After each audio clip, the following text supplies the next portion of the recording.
परमात्मा को पाने तथा उसका वास्तविक लाभ प्राप्त करने के लिए पवित्र बाइबल में प्रमाण है कि प्रभु ने मनुष्य को अपना ही स्वरूप बनाया। 6 दिन में सृष्टि रचकर 7वें दिन विश्राम किया। कुरान शरीफ में प्रमाण है कि हजरत मोहम्मद को खुदा स्वयं कह रहे हैं कि मैंने तुम्हें उस परमात्मा की महिमा बताने के लिए भेजा है। वो परमात्मा कबीर है जिसने 6 दिन में सृष्टि रची तथा 7वें दिन तख्त पर जा विराजा। उसकी खबर किसी बाखबर से पूछकर तो देखो। कृपया अवश्य सुनिए जगत गुरु तत्वदर्शी संत रामपाल जी महाराज के अमृत वचन।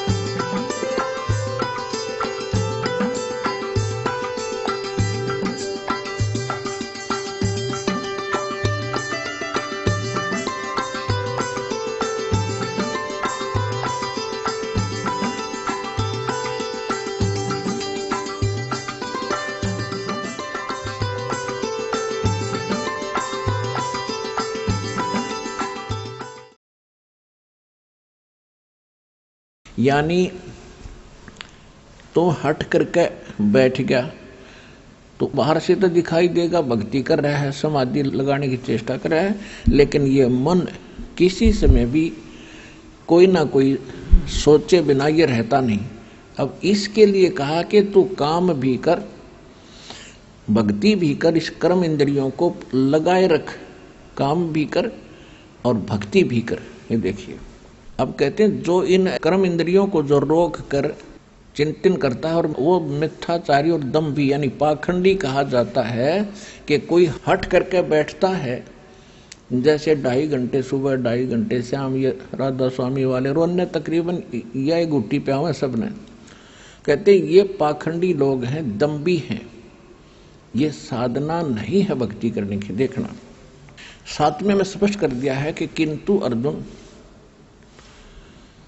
जो पुरुष मन से इंद्रियों को वश में करके और अनासक्त हुआ समस्त इंद्रियों द्वारा कर्म योग का आचरण करता है वही श्रेष्ठ है। यानी कर्म योग माने काम भी करता है और भक्ति भी करता है, वो श्रेष्ठ है। आगे देखो अब 3रे अध्याय के 8वें श्लोक में क्या कहा है। 8वें श्लोक में तू शास्त्र विहित कर्तव्य कर्म कर। शास्त्र विहित माने शास्त्रों में वर्णित वो साधना कर्तव्य कर्म कर जो कर्ण योग्य हैं क्रियाएं, क्योंकि कर्म ना करने की अपेक्षा है, यानी एक स्थान पर बैठ के हठ योग करने की अपेक्षा कर्म करना श्रेष्ठ है, तथा कर्म न करने से तेरा शरीर निर्वाह गुजारा भी तो नहीं सिद्ध होगा। हो गया सिद्ध। इस 8वें श्लोक में बिल्कुल स्पष्ट कर दिया है कि काम भी कर, यदि हट और शास्त्र अनुकूल साधना कर, और यदि काम छोड़ कर हठ योग करके बैठ गया तेरा पेट कैसे भरेगा। ये है वेद ज्ञान। और देखो 9वें में क्या कहा है। इसमें कहा कि ज्ञान यज्ञ के निमित्त किए जाने वाले कर्मों से अतिरिक्त, यानी यज्ञ माने धार्मिक अनुष्ठान भक्ति कर्म के अतिरिक्त किए जाने वाले कर्म अतिरिक्त दूसरे कर्मों में लगा हुआ ही यह मनुष्य समुदाय कर्मों से बंधता है। इसलिए अर्जुन आसक्ति से रहित होकर उस ज्ञान के निमित्त, तदार्थ मान उस ज्ञान के नहीं, उस परमात्मा पाने के निमित्त कर्तव्य कर्म कर। अब ये तो है वेद ज्ञान, क्योंकि सूक्ष्म वेद और यजुर्वेद ये दोनों प्रमाणित करते हैं कि नाम उठत नाम बैठत नाम सोत जागवे, नाम खाते नाम पीते नाम से ती लागवे। सूक्ष्म वेद। यजुर्वेद कहता है 40वें अध्याय का 15वां मंत्र, ये देखिएगा। यजुर्वेद ये देखिएगा यजुर्वेद, ये कहाँ से प्रकाशित है? प्रकाशक है सार्वदेशिक आर्य प्रतिनिधि सभा 2/5 महर्षि दानंद भवन, रामलीला मैदान, नई दिल्ली से। और यजुर्वेद आर्य भाषा भाष्य महर्षि द्वादश सरस्वती द्वारा इसका अनुवाद किया गया है और ये यहाँ से मुद्रित है। अब हम इसके 40वें अध्याय में चलते हैं। ये 40वां इसका अंतिम अध्याय है और ये लास्ट के ही मंत्र चल रहे हैं इसके अंदर। देखिएगा, ये है यजुर्वेद और 4400 यानी 40वां अध्याय 4400 और इसका मंत्र नंबर 15। हम संस्कृत भी पढ़ लेंगे जोड़ जाड़ का, हिंदी तो आवे अपन, यह देवनागरी लिपि है।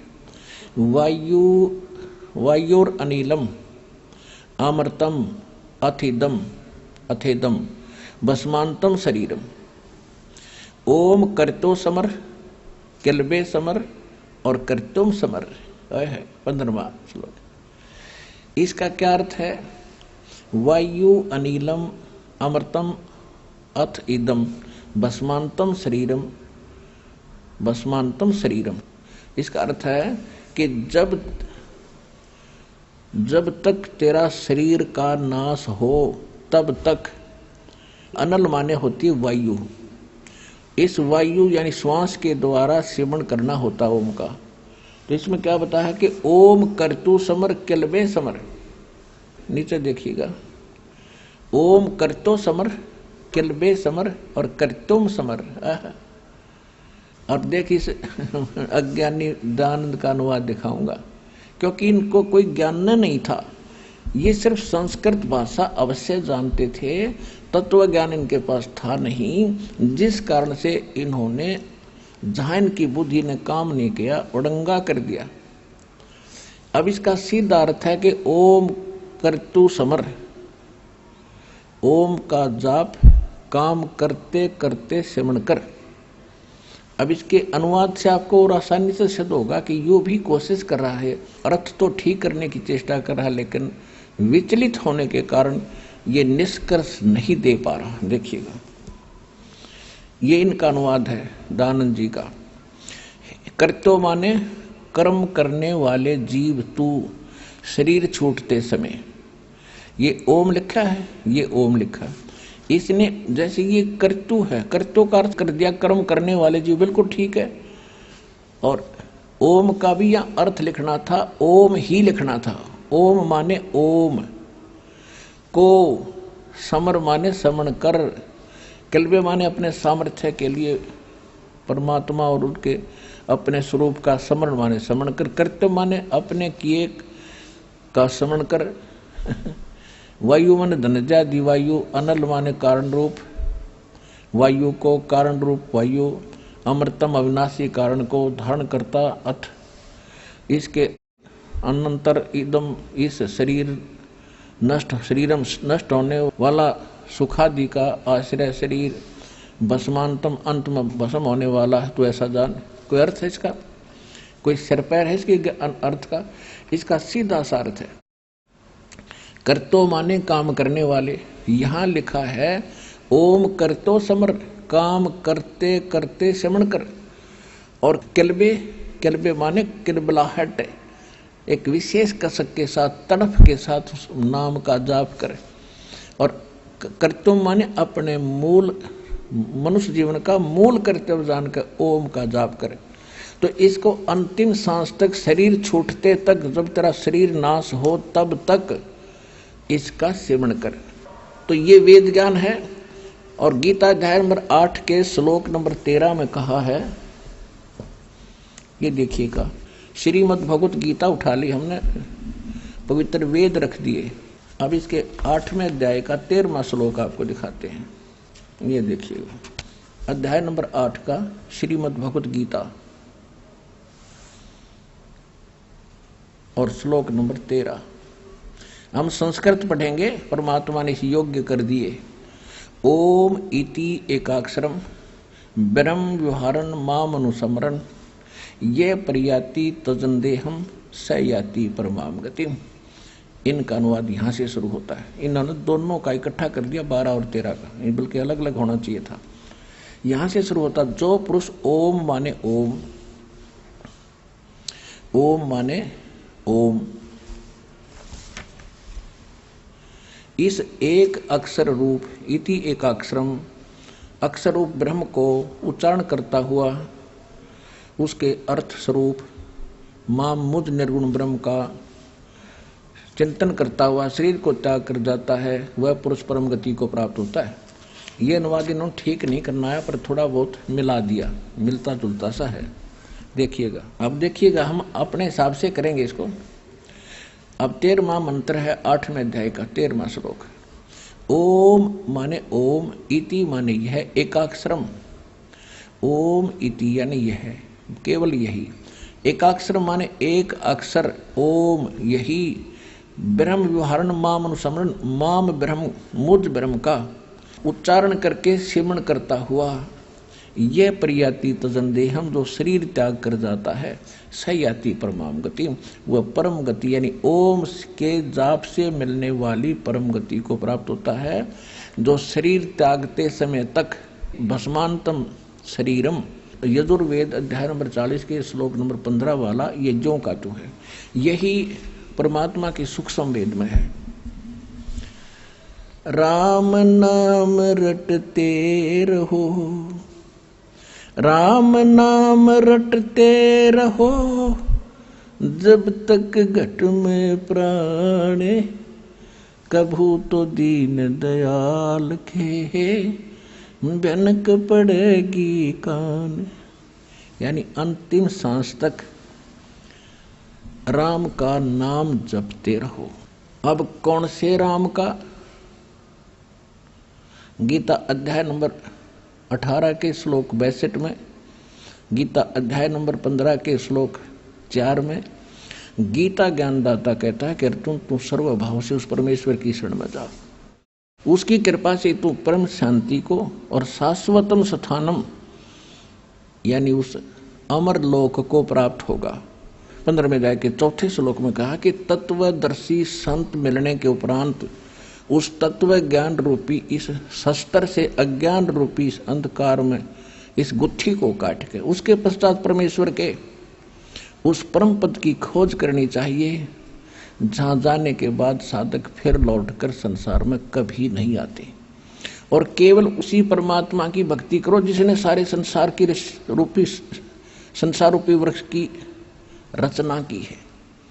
अपनी भी साधना करने को नहीं कह रहा। यदि तूने उस स्थान को पाना है,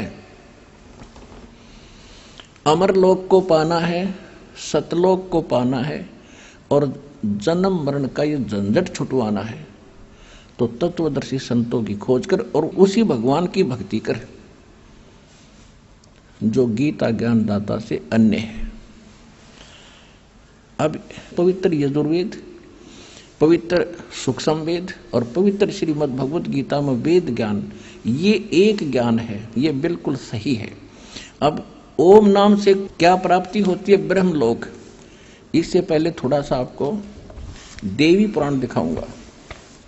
पुण्यात्माओं, आप जी ने बहुत दिन सुन लिए राम कृष्ण और सुदामा की कथाएं, वो तो अच्छी बात है। धार्मिक व्यक्तियों को कोई ना कोई सहारा चाहिए था, हम उसमें लगे रहे। लेकिन अब जब बच्चे सियाने हो जाएं तो वो बच्चे जो स्कूल में पढ़ते हैं वो आजीवन पहली का कायदा नहीं पढ़ना चाहिए उन्होंने।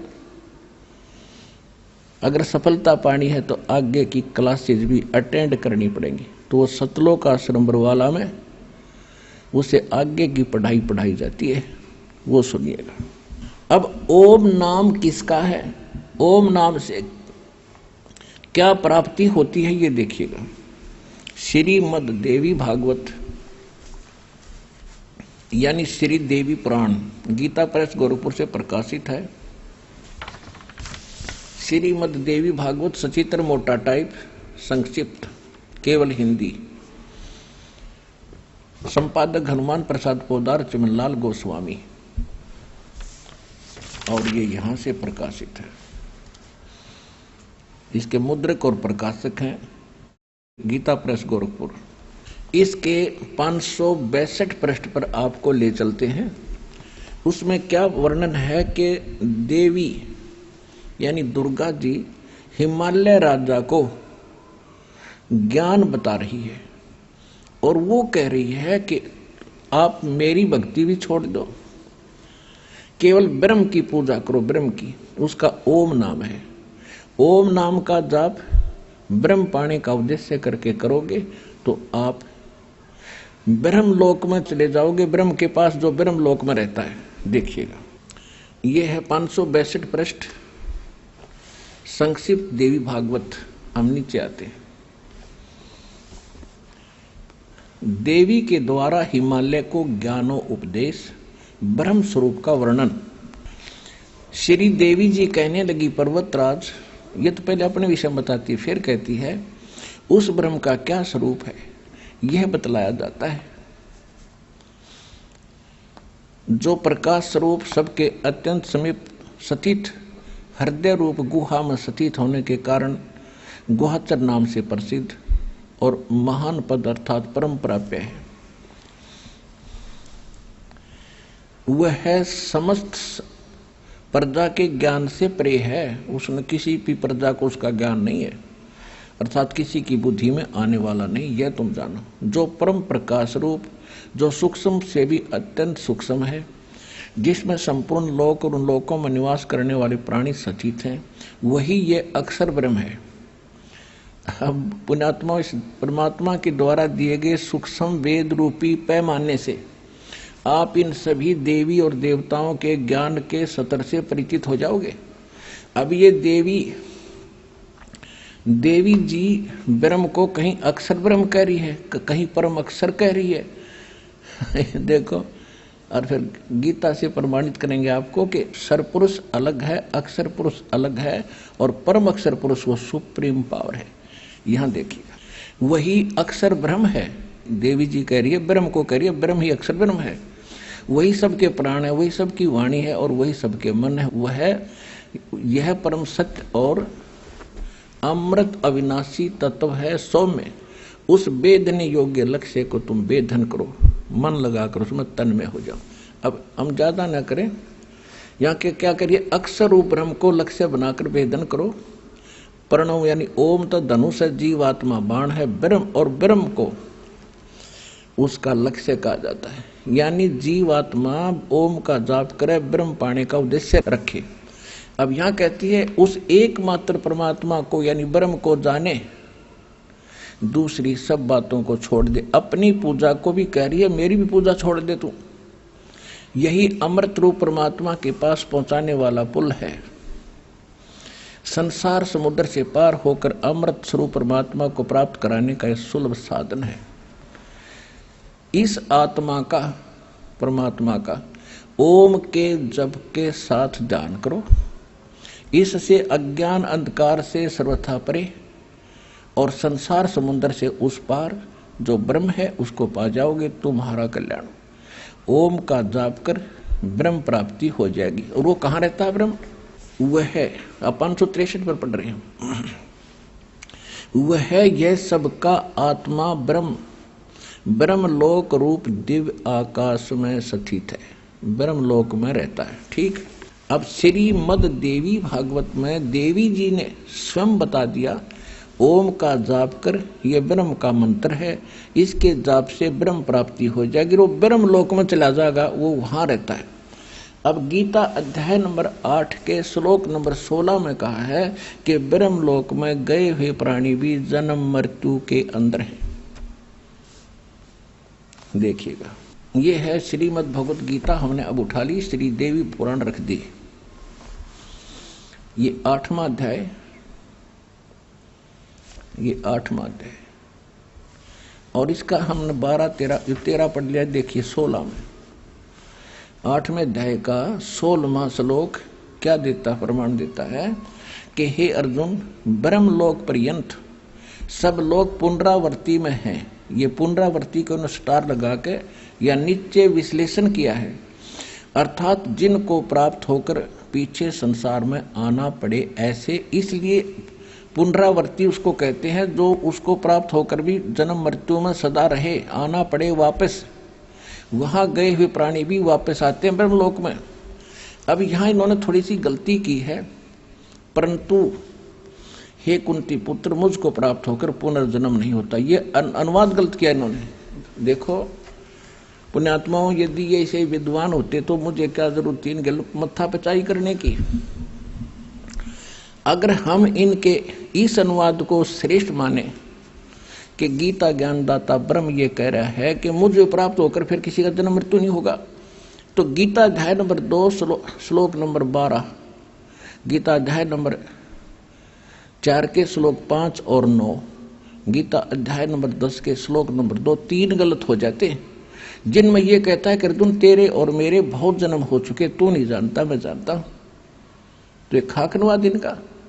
इसका अर्थ यहां पर यह बनता है कि जो ये नहीं जानते अर्जुन, विद्यते माने विद धातु से बना है विद्यते, जो ये नहीं जानते, विद्यते माने नहीं जानते कि ब्रह्मलोक में गए हुए भी पुनरावर्ती में हैं, तो वो लोग मुझे प्राप्त होकर भी पुनर्जन्म को प्राप्त होते हैं।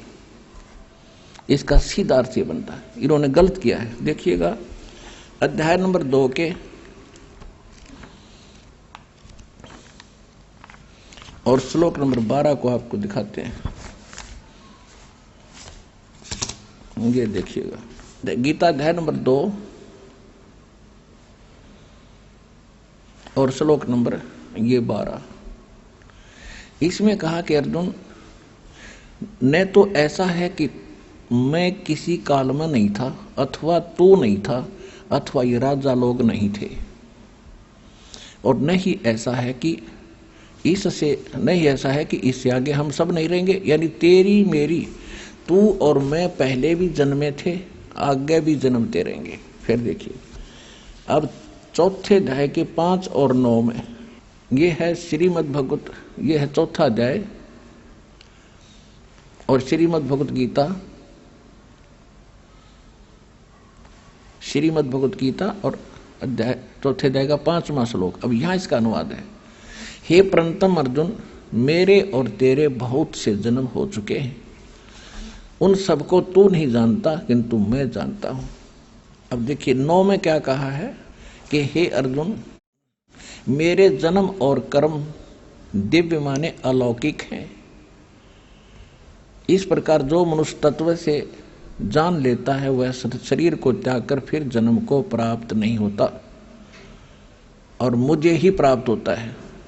अब यू क्या कहता है कि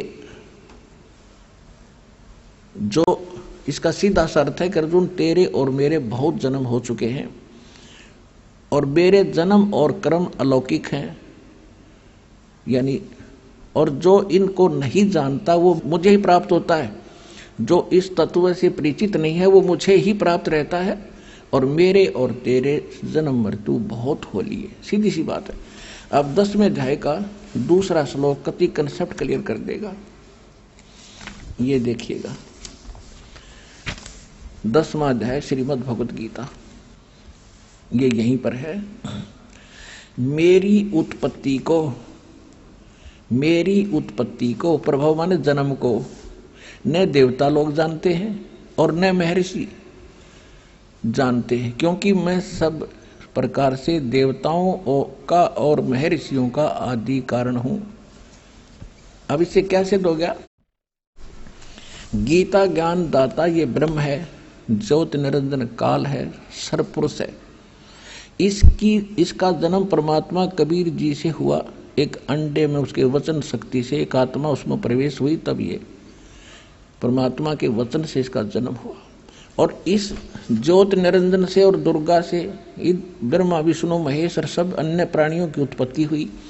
तो ये कह रहा है कि मेरे जन्म को न देवता जानते, ब्रह्मा विष्णु महेश, न ये ऋषि जान सकते, क्योंकि ये मेरे से जन्मे हैं।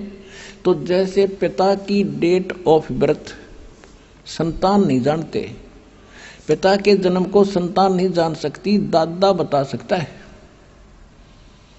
तो सबके जो दादाजी, सबके जनक कबीर परमेश्वर जी ने आकर हमें बताया है इसके जन्म को, और जो आज दास ने आपके सामने खोला है।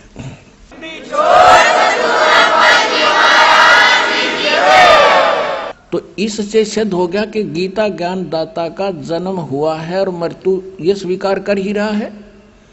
तो गीता अध्याय नंबर 8 के श्लोक नंबर 16 में ये अनुवाद इन्होंने जो किया है वो बिल्कुल गलत किया है कि मुझे प्राप्त होकर फिर पुनर्जन्म नहीं होता और ब्रह्मलोक में गए हुए सबकी पुनरावृत्ति होती है। तो देवी भागवत में गीता पुराण उस देवी ने स्पष्ट कर ही दिया है कि ओम नाम का जाप कर ब्रह्म पाने का उद्देश्य रख, उसको पा जाओगे, तुम्हारा कल्याण हो, और वो ब्रह्मलोक में रहता है बस। तो ब्रह्म का जाप ओम मंत्र है, ब्रह्मलोक प्राप्ति है। गीता अध्याय नंबर 8 के श्लोक नंबर 16 ने स्पष्ट भी कर दिया है। देखिए गीता अध्याय नंबर 8 के श्लोक नंबर 16 में ये स्पष्ट हो गया है कि ब्रह्मलोक पर्यंत, ब्रह्मलोक तक गए हुए सब लोग पुनरावृत्ति में हैं, उनकी जन्म मृत्यु होती है। पुनरावृत्ति माने जिनको प्राप्त होकर पीछे संसार में आना पड़े, ऐसे उनको पुनरावृत्ति कहा है। यहाँ का है ना, परंतु हे कौंती पुत्र मुझको प्राप्त होकर पुनर्जन्म नहीं होता, ये गलत है। इसको देखिएगा, ये 16वां श्लोक संस्कृत देखें। आ ब्रह्म भुनाथ ब्रह्मलोक पर्यंत, लोका यानी सभी लोक, उसमें गए हुए पुनरावृत्ति न, वहां गए हुए सभी लोकों में, ब्रह्मलोक तक जितने लोक हैं सब में पुनरावृत्ति होती है, वहां गए हुए प्राणियों का जन्म मृत्यु होता है। अर्जुन माम उपेते तू कौनते पुनर्जन्म न विदते, इसका अर्थ है न विदते, जो ये नहीं जानते कि ब्रह्मलोक तक गए हुए सभी प्राणी पुनरावृत्ति में है, उस जो ये नहीं जानते अर्जुन माम उपेते, मुझे प्राप्त, तू माने मुझे प्राप्त होकर भी कौनते पुनर्जन्म, उनका पुनर्जन्म होता है। ये इसका यथार्थ अनुवाद है। इनके अनुवाद को यदि माने कि मुझे प्राप्त होकर पुनर्जन्म नहीं होते, तो ये 3 गीता जी के 3 श्लोक रिजेक्ट हो जाते हैं। वो सही है, ये गलत है, क्योंकि उनमें यह स्वीकार करता है कि मेरी जन्म मृत्यु होती है, तू नहीं जानता, और तेरे भी होते हैं।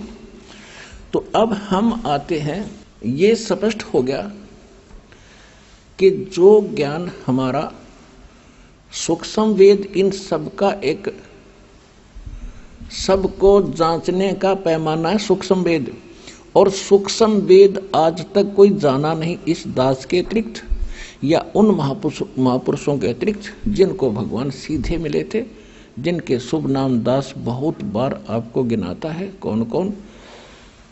आदरणीय धर्मदास साहिब जी बांधवगढ़ वाले, आदरणीय मुल्कदास साहिब जी, आदरणीय नानक साहिब जी सिख धर्म के प्रवर्तक जो माने जाते, आदरणीय दादू साहिब जी, आदरणीय गरीबदास साहिब जी गांव छुड़ानी जिला झज्जर हरियाणा वाले, आदरणीय घीसा दास जी साहिब जी गांव खेखड़ा जिला बागपत उत्तर प्रदेश वाले, आदरणीय स्वामी रामानंद जी काशी वाले।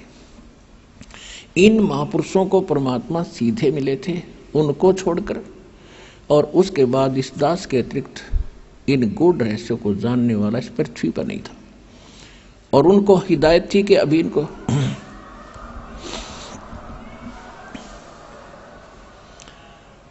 और उन महापुरुषों को सख्त हिदायत थी कि अभी ये सार्वजनिक ना करना। धर्मदास मेरी लाख दुहाई, ये सार शब्द की तबार न जाई, सार शब्द बाहर जो पढ़ी, बिचली पीढ़ी हंस न तरही। धर्मदास मेरी लाख दुहाई, ये मूल ज्ञान कहीं बार न जाई, मूल ज्ञान बाहर जो पढ़ी, बिचली पीढ़ी हंस नी तरही। मूल ज्ञान और सार नाम को तब तक छुपाई जब तक द्वादश पंथ ना मिट जाए। जब तक ये काल के सारे पंथ ना मिटे तब तक इसको छुपा के रखना। और बिचली पीढ़ी, यदि ये पहले सार्वजनिक हो गया तो मेरा दास आवेगा, वो कैसे भिन्नता बताएगा। तो सभी महापुरुषों को, नानक साहिब जी को भी यही कह दिया था कि इसको, इस मंत्र को भी किसी को मत बताना। अब ये तो स्पष्ट हुआ, ये प्रमाणित हुआ कि सूक्ष्म वेद वो तो कंप्लीट स्पिरिचुअल नॉलेज है। ये देखिएगा श्रीमद् भगवत गीता अध्याय नंबर 4 का श्लोक नंबर 32, इसको भी थोड़ा निर्णय करेंगे आज इसका। चौथे अध्याय का 34वां श्लोक,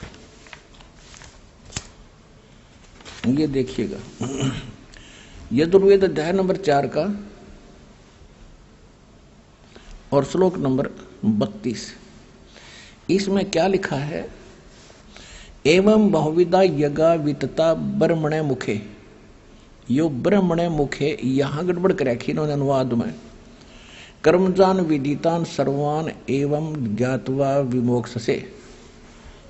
इन्होंने अनुवाद कैसा किया है कि इस प्रकार और भी बहुत तरह के, यानी ये पहले जो बताए हैं 25 से लेकर ये 25 से लेकर 30 तक का जो ज्ञान पहले बताया इसने, ये चौथे अध्याय का चौथा अध्याय और 25वें श्लोक से इन्हें शुरू किया है कि दूसरे अपने माने कुछ दूसरे योगीजन देवताओं के पूजन रूपी यज्ञ माने धार्मिक अनुष्ठान, धार्मिक कार्यों का अनुष्ठान बलि भारती अनुष्ठान किया करते हैं। कुछ तो देवताओं की पूजा करते हैं और कुछ ब्रह्म अग्नि, ये परब्रह्म नहीं ब्रह्म की पूजा करते हैं, और कुछ आत्म यानी अपने आत्म चिंतन ही करते रहते हैं, और कुछ कान आदि इंद्रियों को रोक राख के संयम करके हठ योग करते हैं, कुछ हवन किया करते हैं, कुछ वैसे ही का सब शरीर में शब्द सुनते रहते हैं। और 27 में फिर कहा है कि दूसरे योगी जन इंद्रियों की संपूर्ण क्रियाओं को और प्राणों की समस्त क्रियाओं को ज्ञान से प्रकाशित आत्म संयम योग में अग्नि में हवन किया करते हैं। यानी कुछ ऐसे कहते हैं कि बस आंख बंद करके बैठ जा और सांस बाहर आओ उस पर ध्यान रख, अंदर जाओ उस पर ध्यान रख, ये उनकी साधना है। सांस पर ना ध्यान करेगा तब भी आ जा रहा है, सांस को तो सिमरण करना है उस मंत्र के साथ। तो यहां देखो 28 में क्या कहा है कि कुछ कई प्रकार के द्रव्य संबंधी यज्ञ करते हैं, जैसे भंडारे कर दिए, कांबड़ बांट दिए, कुछ तपस्या करते हैं, हठ योग करते हैं, और कुछ योग करते हैं केवल योग अभ्यास। जैसे कुछ ये देखो टीवी का ऊपर न पैर कर लिए, तले न सर घनी देर तक खड़े रहे, कोई पेट न घुमा घूम कति इससे काम लागे रहे, कुछ इससे भक्ति समझते हैं। अब आगे देखो चौथे अध्याय में हम 28वां पढ़ रहे हैं, यहां से योग रूप करते हैं। और कुछ अहिंसावादी तीक्ष्ण व्रतों से युक्त यत्नशील पुरुष स्वाध्याय रूप ज्ञान यज्ञ करते हैं। कुछ तो अहिंसावादी तीक्ष्ण व्रत, जैसे मुंह पर पट्टी बांध के नंगे पैरों घूमना, सूर्यास्त होने के बाद खाना नहीं खाना, इस तरह की ये जो करते हैं, कुछ तो ऐसा करते हैं। और कुछ स्वाध्याय करते हैं, गीता का पाठ कर लिया, वेदों के कुछ मंत्र पढ़ लिए, जप जी का जाप कर लिया। कहती सभी के सभी अपने और दूसरे कितने योगी जन अपान प्राणवायु को हवन करते हैं, यानी प्राण ये योगिक क्रिया करते हैं प्राणायाम आदि करके, और अपने आप को रिलैक्स महसूस कराते हैं, बस यही भक्ति है। तो ये प्राण वायु में अपान वायु को हवन करते हैं। और अन्य कितने ही नियमित आहार यानी अल्पाहार करते हैं, एक बार खाना खा लिया, सारा दिन में एक रोटी या केवल दूध पी लिया। प्राणायाम पुरुष प्राण और अपान की गति को रोककर प्राणों को प्राणों में ही हवन किया करते हैं, यानी सांस मद को देखते रहते हैं। और ये सभी साधक यज्ञों द्वारा पापों का नाश कर देने वाले, यज्ञों को जानने वाले हैं। इसका अर्थ ये है कि ये सभी जो क्रिया कर रहे हैं ये अपनी साधना को पाप नाशक जानते हैं, इसलिए कर रहे हैं। जब इनको पता चल जाएगा तो डरे ढो रहे हो तो कौन करेगा इनको? कोई भी जो साधना कर रहा है उसको सही मान रहा है तभी तो कर रहा है। अब आपको पता चला, आपने त्याग दी तुरंत, नहीं तो पहले आप इसी ने फाइनल मान रहे थे जैसी भी साधना कर रहे थे। इसका ये अर्थ है। अब 32वें श्लोक पर आते हैं हम, चौथे अध्याय के 32वें श्लोक देखिएगा। अध्याय नंबर 4 का अब श्लोक नंबर 32, इसमें कहा है कि इस प्रकार, इनका अनुवाद पढ़ते हैं, इस प्रकार और भी बहुत तरह के यज्ञ इन्होंने यहां गड़बड़ कर दी। ब्रह्मणे मुखे का अर्थ कर दिया वेद की वाणी में, नहीं, ये लिखना था सच्चिदानंद घन ब्रह्म की वाणी। मुख माने मुख कमल से जो बोलता है, ब्रह्मणे माने क्या है ये दिखा। अपना आत्मा गुरु बिन काहू न पाया ज्ञाना, जो थोथा भूस छड़े मूड किसाना। गुरु बिन वेद पढ़े जो प्राणी, समझन सारे रहे अज्ञानी। ये सारे अज्ञानी थे, किसी को भी कख पता नहीं था अध्यात्म मार्ग का, और बने बैठे थे महर्षि मुंडलेश्वर आचार्य और शंकराचार्य। अपना जीवन नाश कराया, हमारे पूर्वज डबो दिए, भूत बनवा दिए। अब ये दास बताएगा आपको ज्ञान। देखिएगा अध्याय नंबर 17 श्रीमद् भगवत गीता और 23वें श्लोक में, ओए होए, ओम तत् सत इति निर्देशः ब्रह्मणे तिर्विधः समर्थः। तिर्विधः ब्राह्मणा तेन वेदा च यज्ञा च विहिता पुरा। 23 नंबर, इसमें अनुवाद सही किया इन्होंने।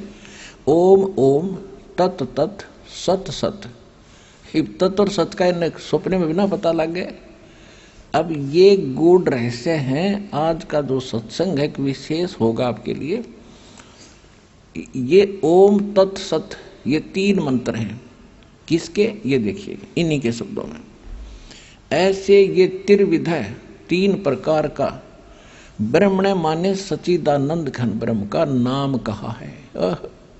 तो ब्रह्मणे माने सच्चिदानंद घन ब्रह्म, यानी परम अक्षर ब्रह्म, सच्चिदानंद घन ब्रह्म। ब्रह्मणे माने सच्चिदानंद घन ब्रह्म। अब देखिए, यानी गीता ज्ञान दाता से अन्य वो परम अक्षर ब्रह्म है। जैसे गीता अध्याय नंबर 7 के श्लोक नंबर 29 में गीता ज्ञान दाता ने कहा कि अर्जुन, जो मेरे इस ज्ञान का आश्रय कर लेगा, कि तत्वदर्शी संत की खोज कर लेगा, उसके पश्चात जो जरा और मरण से छूटने के लिए वो प्रयत्न करते हैं, इस संसार की किसी वस्तु की इच्छा नहीं रखते, तो वो व्यक्ति उस तत्व ब्रह्म से और सारे दातों से और सब कर्मों से परिचित है। 8वें अध्याय के प्रथम मंत्र में गीता ज्ञानदाता से अर्जुन ने प्रश्न किया कि हे भगवान, फिर वो तत्व ब्रह्म क्या है? गीता ज्ञानदाता ने 3रे श्लोक में 8वें अध्याय में कहा है वो परम अक्षर ब्रह्म है। देखिएगा, ये भी कंसेप्ट क्लियर करेंगे। ये 7वां अध्याय 29वां श्लोक, ये केवल मूल पाठ है। इसमें लिखा है कि जरा मरण मोक्षाय, जरा माने वृद्धावस्था, मरण माने मृत्यु, मोक्षाय माने मोक्ष के लिए, माम आश्रिता यतंती ते, मेरा इस ज्ञान का आश्रय कर लेते हैं कि तत्वदर्शी संत को खोज ले। उसके खोजने के बाद ये ते जो खोज लेते, ते माने वे, ब्रह्म तत्विदु, तत्व ब्रह्म माने उस ब्रह्म को जानते हैं, कर्षणम अध्यात्म कर्म च अखिलम, के सारे अध्यात्म को और सभी कर्मों से वो परिचित हैं। अब इनका अनुवाद देखते हैं। जो मेरे शरण होकर जरा और मरण से छूटने के लिए यत्न करते हैं। यह जरा मान लिखना था वृद्ध अवस्था का कहर, बुढ़ापे के दुख से और मृत्यु के दुख से छूटने के लिए जो प्रयत्न करते हैं, वे, ते माने वो व्यक्ति, तत् ब्रह्म, तत् ब्रह्म, तत् माने उस, ब्रह्म माने ब्रह्म यानी काल को, संपूर्ण अध्यात्म को और तथा संपूर्ण कर्मों को जानते हैं। अब यहाँ अर्जुन ने पूछा, 8वां अध्याय सामने है, बिल्कुल एक श्लोक और बीच में है 30वां। इसमें कोई विशेष नहीं कहा कि जो मुझे जानते हैं वो मुझे ही प्राप्त होते हैं, बस अंतकाल में मुझे ही जानते हैं और मुझे ही जानते हैं, बस मेरे तक ही उनकी बुद्धि सीमित है। फिर यहाँ 8वें अध्याय के प्रथम मंत्र में अर्जुन ने पूछा, किम तत्ब्रह्म किम अध्यात्म किम कर्म पुरुषोत्तम अधिभूत च किम प्रोक्तम अधिदेवम किम उच्यते। वह तत्व ब्रह्म क्या है? इसका उत्तर अध्याय नंबर 8 के और श्लोक नंबर इस 3 में दिया है।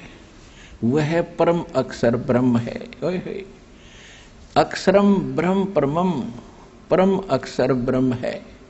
अपुण्यात्माओं, आपकी PhD करवा दूंगा और अंगुलियां पर नोट करवा दूंगा सारे शास्त्रों के श्लोक मंत्र, चाहे ब्रह्मा जी और विष्णु आ जियो आपके सामने, चाहे शिव जी आ जियो, सबके ज्ञान में परास्त कर दोगे उनको।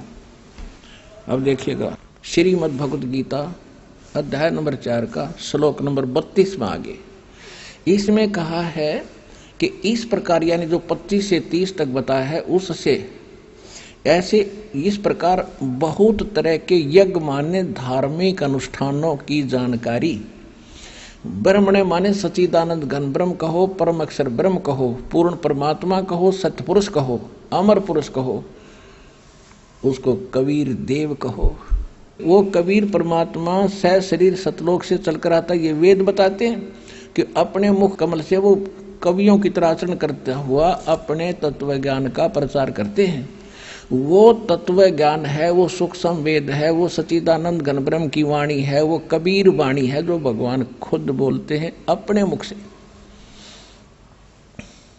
और इसमें मूल पाठ में संस्कृत भी स्पष्ट करती है, ब्रह्मणे मुखे, मुख माने मुंह, मुख, और ब्रह्मण माने सच्चिदानंद घन ब्रह्म यानी परम अक्षर ब्रह्म।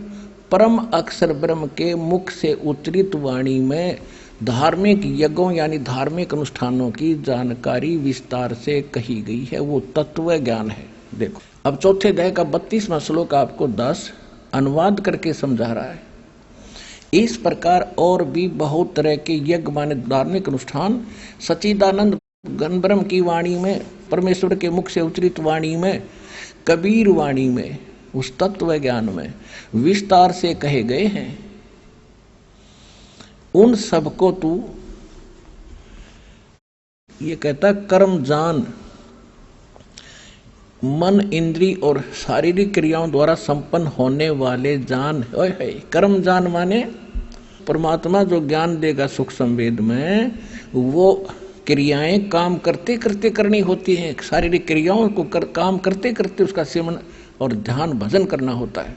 कर्म जान यानी मन इंद्रियों और शारीरिक क्रियाओं द्वारा संपन्न होने वाले जान, वो ऐसे होते हैं।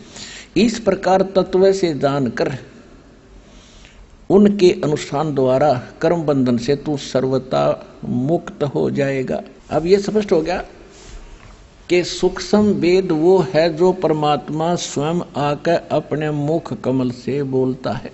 वेद भी यही बताते हैं कि वो परमात्मा सतलोक में रहता है, वहां से सह शरीर आता है गति करके और अच्छी आत्माओं को मिलते हैं, उनको ज्ञान से परिचित कराते हैं यथार्थ ज्ञान, और कवियों की तरह आचरण करते हुए वो गूढ़ रहस्यों और गुप्त मंत्रों को आविष्कृत करते हैं।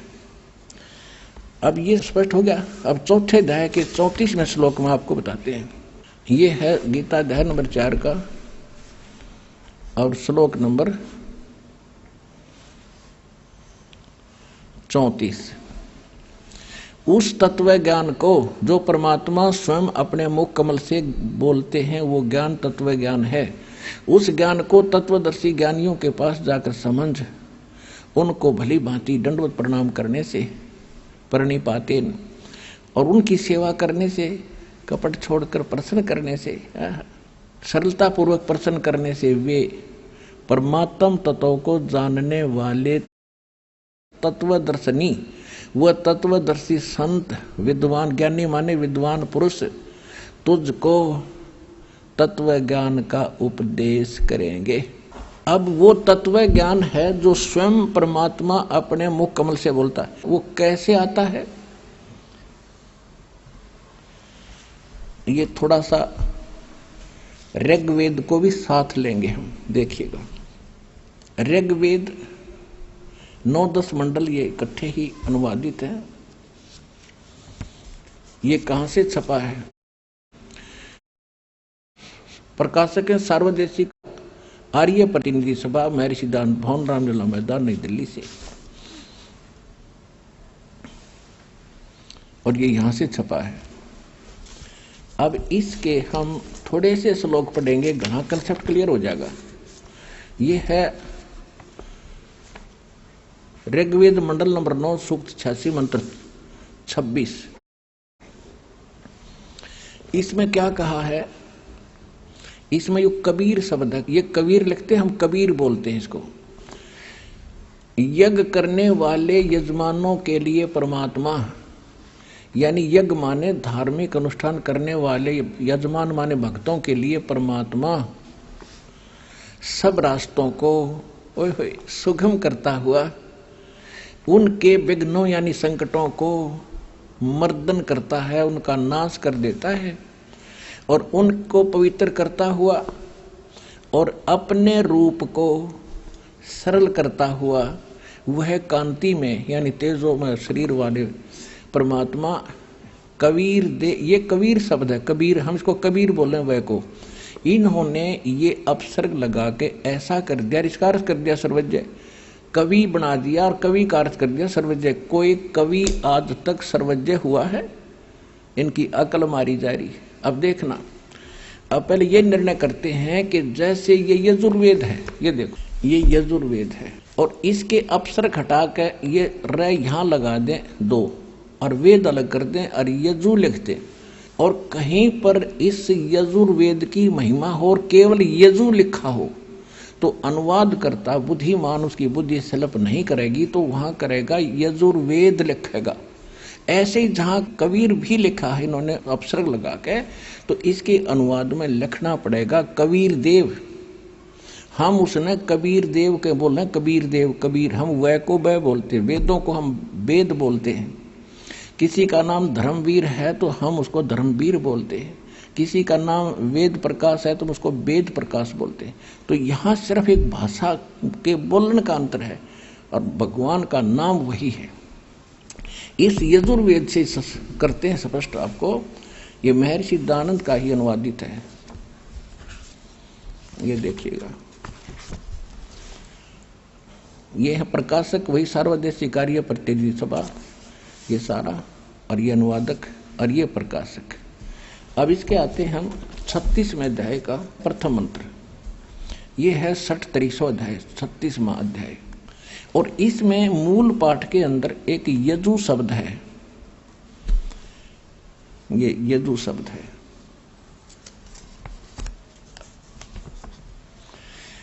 रच्चम वाचम परपदे मनो यजु परपदे, ये यजु शब्द है ओनली, ये यजुर्वेद की महिमा है यहाँ पर। तो यहाँ पर इस महर्षि दानंद ने ठीक अनुवाद कर दिया। यहाँ देखो ये इसी का अनुवाद है, ये लिखता है वाणी की प्रेरणा को प्राप्त हो मनन करने वाले अंतःकरण के तुल्य यजु माने यजुर्वेद को प्राप्त हो। तो यहाँ यजुर्वेद की महिमा थी, बेशक यजु लिखा था तो इन्होंने यजुर्वेद लिखना पड़ा। अगर यजु भी लिखा है तो ये अंडरस्टूड है कि उसको समझाने के लिए यजुर्वेद लिखना पड़ेगा कि यजुर्वेद के विषय में कहा जा रहा है। ठीक इसी प्रकार अब हम फिर आते हैं इस ऋग्वेद, इस ऋग्वेद के ऊपर। ये भी ये वहीं से प्रकाशित आपको, ये यहाँ से, ये इसके प्रकाशक हैं वही जो,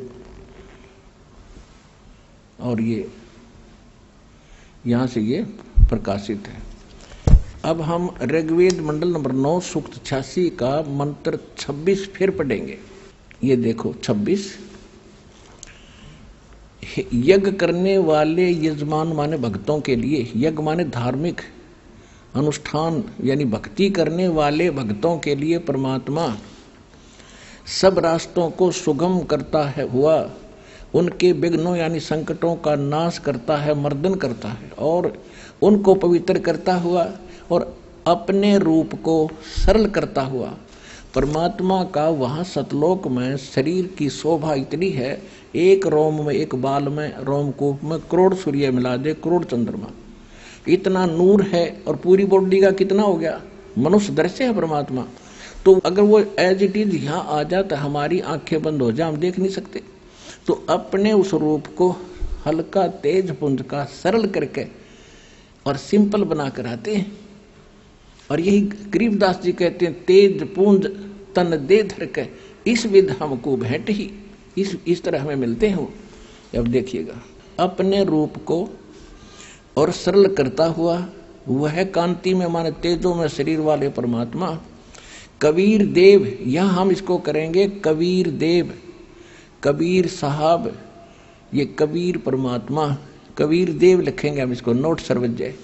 वो कबीर देव यानी कबीर साहब विद्युत के समान क्रीड़ा करता हुआ यानी बिजली जैसी गति से वर्णीय माने वर्णीय पुरुषों को प्राप्त होता है। वर्णीय माने अच्छी आत्माओं को, आदरणीय श्रेष्ठ आत्माओं को वो परमात्मा आकर मिलता है। और वो कहाँ रहता है? देखो, यही ऋग्वेद मंडल नंबर 9 सूक्त 86 के मंत्र 27 में स्पष्ट है कि जो परमात्मा ध्रुवलोक के यानी सतलोक के तीसरे पृष्ठ पर विराजमान है, ओहो वहां बैठा है वो परमात्मा, साकार है। आगे देखो, अब दिखाते हैं इसी ऋग्वेद मंडल नंबर 9 सूक्त 82 का 82 का, ये देखिएगा ऋग्वेद मंडल नंबर 9 सूक्त 82 और मंत्र नंबर 1 यहां पर है। इसमें कहा है कि जो सर्व उत्पादक प्रभु, सोम माने सबका उत्पादक परमात्मा, प्रकाश रूप सद्गुणों की वृष्टि करने वाला और पापों का हरण करने वाला, सब पापों का नाश करने वाला है, वह है राजेव। राजेव माने राजा के समान, राजा के समान राजेव। ये यहाँ राजेव है, राजेव राजा के।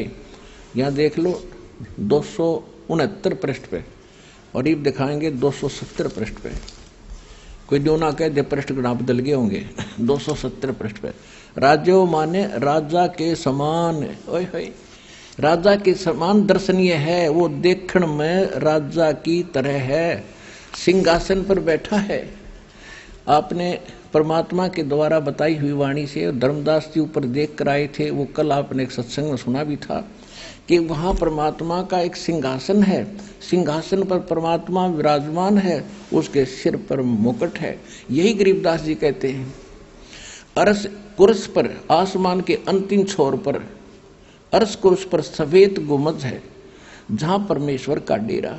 कहते सवेत चक्र शर मुकुट विराज, ऊपर छतर, सवेत छतर शर मुकुट विराज और देखत ना उस चेहरे दो। ये निराकार निराकार कह बकवास कर रहे हैं कि तुमने साधना ठीक मिली नहीं, भगवान वो दिखाई दिया नहीं जिसके सिर पर सफेद छत्र है, सिर पर मुकुट है और सिंहासन पर विराजमान है। यही वेद बता रहे कि वो परमात्मा देखने में राजा के समान है, राजा की तरह बैठा हुआ मुकुट माकुट पहनकर, वो देखने में राजा के समान दर्शनीय माने देखने जो के देखने में उस प्रकार है। और वह है पृथ्वी आदि लोक लोकांतरों के चारों ओर शब्दमान हो रहा है। वह वर्णीय पुरुष को, वर्णीय माने अच्छी आत्मा को, श्रेष्ठ व्यक्ति को, जो दृढ़ भक्त है, ओए होए, जो दृढ़ भक्त है उसको पवित्र करता हुआ मिलता है, उसको आकर मिलता है। और जिस प्रकार विद्युत स्नेह वाले स्थानों को आधार बनाकर प्राप्त होता है, ओए होए। अब देखियो कितना स्पष्ट कर दिया वेद ने कि जैसे वो परमात्मा कबीर देव, वो सबकी रचना करने वाला, पाप नाश करने वाला वो परमात्मा राजा के समान देखने में मनुष्य दृश्य है। बहन जी नमस्कार। नमस्कार ससाइब। बहन जी क्या शुभ नाम है आप जी का? चंद्रकला। बहन जी कहाँ से आए आप? कोटा राजस्थान से, खेड़ा रसूलपुर गांव है हमारा। बहन जी परम संत सतगुरु रामपाल जी महाराज से नाम उपदेश लेने से पहले आप कौन सी भक्ति करते थे? भक्ति तो इसे नाम तो मंत्र जाप तो नहीं करते, रामलाल जी से आई थे, उसने नाम दिया था, मंत्र ने किया। और लक्ष्मीनाथ का मंदिर की पूजा करते हैं, और माता जी को, हनुमान जी को बहुत ज़्यादा मानते, उनकी भक्ति करते। तो जो आप भक्ति करते थे लक्ष्मीनारायण के मंदिर में, हनुमान जी को मानते थे और रामलाल जी सियाग से आपने नाम उपदेश ले रखा था, उस सब भक्ति का आपको क्या लाभ मिला? उससे कुछ भी लाभ नहीं मिला, लाभ तो नहीं मिला। और हमारे 18 साल के लड़के ने उसकी वो तो गई। बहन जी परम संत सतगुरु रामपाल जी महाराज की शरण में कैसे आए आप? हमारी लड़की ने टीवी देख रही, साधना चैनल पर जी ऐसे देखती हो, उन्हें देखते देखते परमात्मा को प्रोग्राम आयु ना, तो उन्हें ब्रह्मा जी का पिता को ने, विष्णु जी की माता को, शंकर का दादा को से देखकर उनके लगाने परमात्मा जी, उनकी मम्मी देख तो क्या आ रहा है, कभी नहीं सुना आपने, कभी देखा कौन? तो उन्हें की मन की क्या है, उन्हें देखा तो कैसे आ रहा है, तो देखे हम देखते रहे, 1-2 दिन देखते रहे। फिर हमारी टीवी खराब होगी, तो टीवी खराब होगी तो बच्चा पढ़ता है ना, रात को ज्ञान नहीं है तो कौन छो। तो फिर मन देखते देखते टीवी खराब होगी तो इसे न देखे को बच्चा पढ़ रहा है और रहने दे। फिर ऐसे करता करता परेशान हो गया मैं। फिर 2 महीना भर हो गया, उसको शांत होया, मन नहीं लगता है। फिर उनकी टीवी ठीक करा ला, इसमें मन लग जाएगा। तो टीवी देखी तो 1-2 दिन फिर वो बच्ची रोती हुई ना, वो प्रोग्राम देखी। बाद में 1-2-4 दिन प्रोग्राम देखी, उन्हें कि मम्मी परमात्मा कब बुलाओगे। रसोई में खाना बना रही थी ना, तो रोई अपना आप अंदर से लगन हुई वो परमात्मा के लिए। तो रोई हुआ का परमात्मा टीवी में दिखाएगी, हमें बुलाओगा कब आश्रम। तो ऐसा 1 मिनट भी नहीं हुआ वैसे रो। और बाहर आई मुझसे कि मम्मी कब चलेगी आश्रम। मैंने कि परमात्मा बुलाऊंगा जी भी चलेंगे। तो अटी तो मैं से बोल रही हूँ और उनकी छोटे लड़को जो मारो जी ने उनका मौसा जी को फ़ोन किया कि मौसा जी आप कब आओगा, गुरु जी के चलेंगे। कल तू कदे जी भी आ जाऊँ, कल सुबह आ जाओ। तो मन तो की भी को उसे फ़ोन करवा कि उन्हें फ़ोन कर सुबह आ गया। तो मैं परमात्मा के यहाँ आ गया, उनका मौसा जी लेर।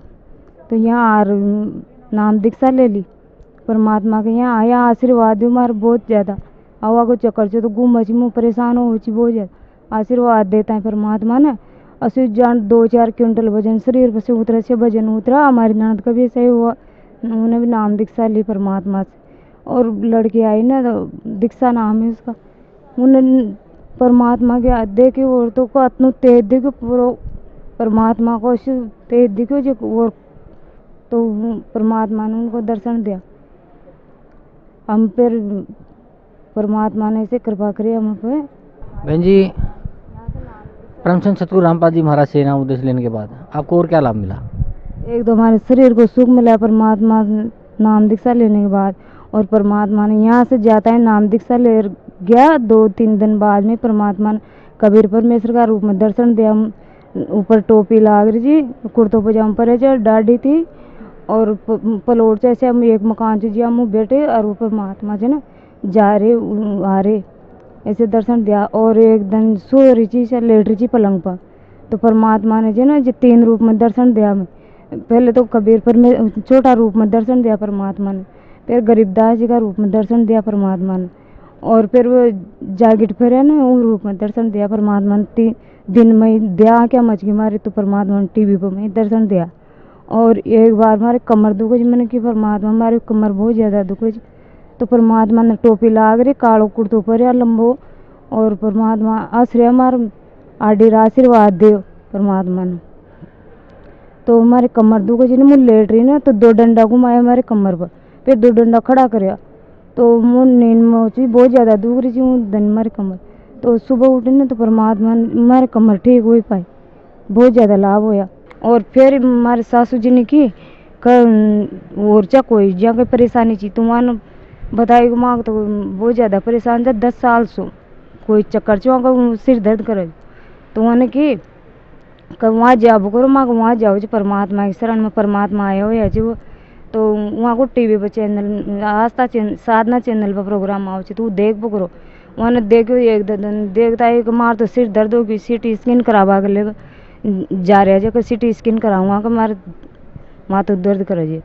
तो प्रोग्राम देखता है वो 4-5 घर पर आ गया, तो खब चा लगा मान के माता रात आए जो वहाँ से प्रोग्राम देकर सत्संग में से।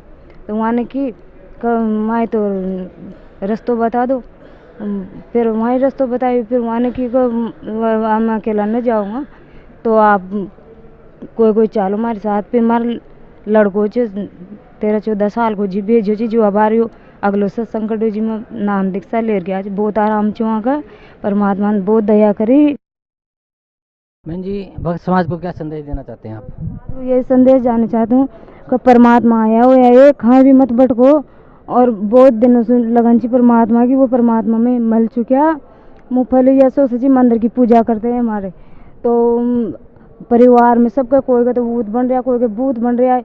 तो मुझे सोच कि जी मंदिर की पूजा करे चाहिए तो वहाँ का घर में भूत तो पास ही नहीं आने चाहिए। तो उनके सबके आता है तो तुम कोई भी मैं जवाब नहीं देता कि ये क्या है। और यहाँ परमात्मा की शरण में आता है मैं वो पता लग गया कि भूत तो परमात्मा के पास भी नहीं आता है। भगत समाज को ये संदेश देना चाहते हो कि परमात्मा की शरण में आओ और अपना कल्याण कराओ। धन्यवाद आपका, बहुत बहुत धन्यवाद।